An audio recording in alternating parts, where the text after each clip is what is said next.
নমস্কার, তোমাদের সকলের প্রিয় পাঠশালায় আরো একটি নতুন ক্লাসে তোমাদের সকলকে জানাই স্বাগত।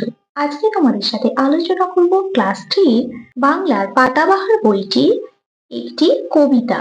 আমরা চাষ করি আনন্দে, এই কবিতাটি। আমরা চাষ করি আনন্দে কবিতাটি লিখেছেন রবীন্দ্রনাথ ঠাকুর। আমরা চাষ করি আনন্দে, মাঠে মাঠে বেলা কাটি সকাল হতে সন্ধে। রৌদ্র ওঠে, বৃষ্টি পড়ে, বাঁশের বনে পাতা নড়ে, বাতাস ওঠে ভোরে ভোরে, চষা মাটির গন্ধে। সবুজ প্রাণীর গানের লেখা, রেখায় রেখায় দেয় রে দেখা, মাটির নিকট তরুণ কবি, নৃত্য দরুন ছন্দে। ধানের শীষে পুলক ছোটে, সকল ধরা হেসে ওঠে, অঘ্রাণেরই সোনার রোদে, পূর্ণিমারি চন্দ্রে। তাহলে তোমরা এই কবিতাটি ভালো করে পড়বে এবং কি লিখেছে সেটাও পড়বে। তাহলে কবিতাটির নাম কি? আমরা চাষ করি আনন্দে। কে লিখেছে? রবীন্দ্রনাথ ঠাকুর। তাহলে কবিতাটি তোমাদের পড়ে শোনালাম। এরপর এই কবিতার থেকে কি কি প্রশ্ন আছে সেগুলো লিখে দিচ্ছি, দেখে নাও। দেখো, প্রথমে আছে একটি বাক্যে উত্তর দাও। চাষ করার জমিকে কি বলা হয়? চাষ করার জমিকে ক্ষেত বলা হয়। চাষের কাজে কি কি জিনিস না হলে চলে না? চাষের কাজে জল, আলো, হাওয়া, মাটি, বীজ, চাষি এবং লাঙল না হলে চলে না। ধান গাছ থেকে কি কি জিনিস আমরা পাই? ধান গাছ থেকে আমরা ধান, চাল এবং খড় পাই। সকল ধরা হেসে ওঠে। এখানে ধরা শব্দটির অর্থ কি? এখানে ধরা বলতে পৃথিবীকে বোঝানো হয়েছে। ধরা শব্দটিকে অন্য অর্থে ব্যবহার করে একটি বাক্য লেখো। ধরা, বাজারে একজন চোর ধরা পড়েছে। পুলক শব্দটি দিয়ে একটি বাক্য রচনা করো। পুলক, আকাশে মেঘ দেখা দিলে ময়ূরের পুলক জাগে।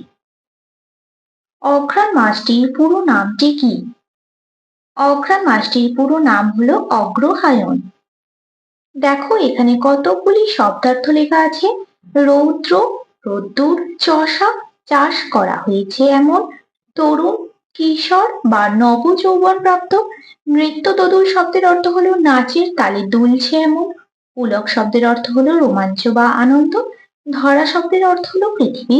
আর অঘ্রাণ শব্দের অর্থ হলো অগ্রহায়ণ, মাসের নাম। তারপরে এখানে দেখো, রবীন্দ্রনাথ ঠাকুর 1861 সাল থেকে 1941 সাল। অল্প বয়স থেকেই ঠাকুর বাড়ি থেকে প্রকাশিত ভারতী ও বালক পত্রিকায় নিয়মিত লিখতেন। সহজ পাঠ, কথা ও কাহিনী, রাজশ্রী, ছেলেবেলা, শিশু, শিশু ভোলানাথ, হাস্য কৌতুক, ডাকঘর, গল্পগুচ্ছ সহ তাঁর বহু রচনায় শিশু কিশোরদের আকর্ষণ করে। দীর্ঘ জীবনে অজস্র কবিতা, গান, ছোট গল্প, উপন্যাস, প্রবন্ধ, নাটক লিখেছেন, ছবি লিখেছেন। 1913 সালে তিনি নোবেল পুরস্কার পান।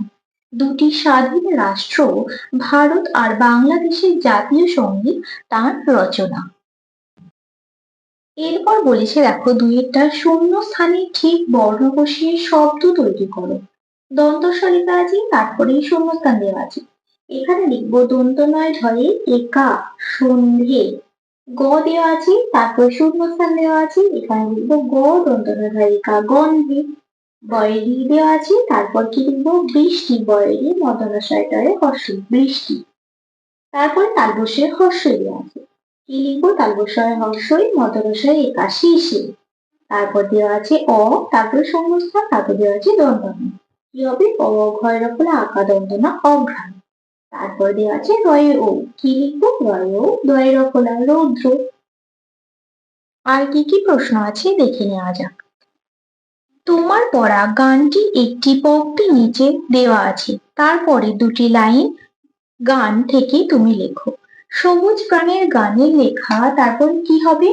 রেখায় রেখায় দেয় রে দেখা, রেখায় রেখায় দেয় রে দেখা, মাতে রে কোন তরুণ কবি, মাতে রে কোন তরুণ কবি নৃত্য দোদুল ছন্দে, নৃত্য দোদুল ছন্দে। সবুজ প্রাণীর গানের লেখা, রেখায় রেখায় দেয় রে দেখা, মাতের কোন তরুণ কবি নৃত্য দোদুল ছন্দে। তারপরে চারেরটা বলেছি, বাঁ দিকের সঙ্গে ডান দিক মেলাও, বাঁশের বনে পাতা নড়ে। তাহলে বাঁশের বনের সাথে মিলিয়ে দেবো পাতা নড়ে। সকল ধরা হেসে ওঠে, বাতাস ওঠে ভরে ভরে চষা মাটির গন্ধে, মাঠে মাঠে বেলা কাটে সকাল হতে সন্ধে, ধানের শীষে পুলক ছোটে। এইভাবে এগুলো মেলাতে হবে। তারপরে বলেছি শূন্যস্থান পূরণ করো। সুর দিয়ে গাওয়া হয় গান, আর রেখা দিয়ে যে কাজ করা হয় তা হলো ছবি। রেখা দিয়ে কি করা হয়? ছবি আঁকা হয় বা লেখা হয়। অঘ্রাণ মাসের আগের মাসের নাম হলো, অঘ্রাণ মাসের আগের মাস কি? কার্তিক। কার্তিক, তারপর কি হয়? অঘ্রাণ। তাই লিখে দিলাম কার্তিক। অঘ্রাণ মাসের পরের মাসের নাম হলো কি হবে? অঘ্রাণ, তারপরে কি হয়? পৌষ। তাহলে এখানে লিখে দেবো পৌষ। অঘ্রাণ মাস ড্যাশ ঋতুর মধ্যে পড়ে, অঘ্রাণ মাস হেমন্ত ঋতুর মধ্যে পড়ে। তাহলে এখানে লিখে দিলাম হেমন্ত। তারপরে ছয়টা বলেছি, যারা চাষ করেন তাদের চাষি বলে। তাহলে যারা কবিতা লেখেন তাদের কি বলা হবে? কবি বলা হবে।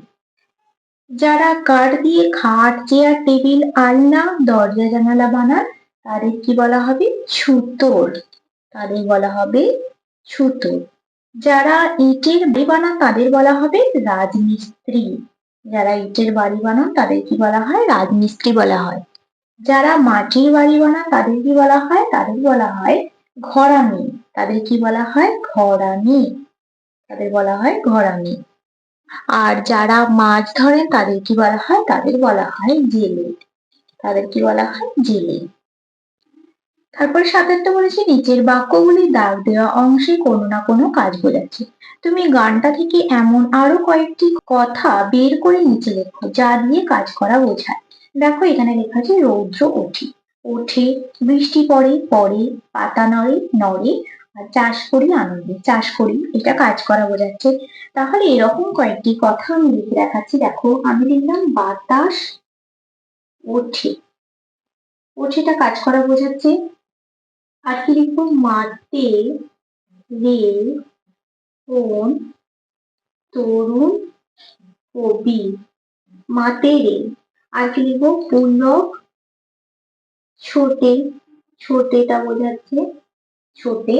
আর লিখবো সকল ধরা হেসে ওঠে, এটা কি লিখবো? হেসে ওঠেটা বোঝাচ্ছে। তারপরে বলছে সারাদিন বৃষ্টি হলে তুমি দিনটা কিভাবে কাটাবে, নিচে 4 লাইন লেখো। এটা আমি তোমাদের লিখে দেখালাম না, এটা তোমরা নিজেরাই লিখবে। তাহলে তোমাদের আজকের ক্লাসটা আমি এখানেই শেষ করছি। খুব তাড়াতাড়ি আরো একটি নতুন ক্লাস নিয়ে হাজির হবো তোমাদের সামনে। যদি তোমাদের আজকের ক্লাসটি ভালো লেগে থাকে তাহলে অবশ্যই লাইক করে দিও। আর যারা এখনো পর্যন্ত আমার চ্যানেলটিকে সাবস্ক্রাইব করোনি তারা অবশ্যই সাবস্ক্রাইব করে পাশে থাকা বেল আইকনটি প্রেস করে দিও, যাতে সকল ভিডিও আপলোড হওয়ার সাথে সাথেই তোমাদের কাছে তার নোটিফিকেশন পৌঁছে যায়। সকলেই সুস্থ থাকবে, স্বাভাবিক থাকবে। সকলকে অসংখ্য ধন্যবাদ।